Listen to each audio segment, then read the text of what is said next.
中国的电商平台私隐，因为网络顶头有在卖囡仔外形的成人玩具，受到法国警方的警告，讲若个再发现有这类的商品会将私隐赶出法国市场。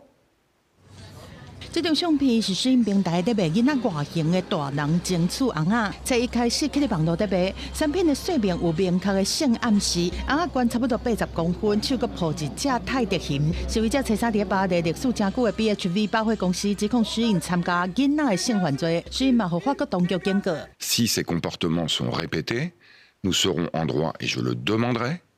qu'on interdise l'accès de la plateforme Chine au marché français. 虽然表示讲已经伫初二甲相关产品含度拢落架，而且全面禁止所有性红仔类的产品。这个禁令是适用伫全球的平台。虽然执行长单位表示讲，网站起的什么产品是对第三方的卖家来的，但是愿意承担责任。法国反诈欺当局指出讲，网站顶悬有几件情趣商品，正就是外形看起来是大人的情趣红仔，已经通报司法当局来处理，而且虽然并无采取 有效的过滤措施，无去限制未成年人也是敏感族群看到这黄色的内容。有分析讲，这个歹代损害私隐最近几年拍拼建立会当信任的形象，尤其初五因伫 BHV 的实体店就要开幕。Est-ce qu'on a le droit de pactiser quand ça s'appelle le BHV avec une entreprise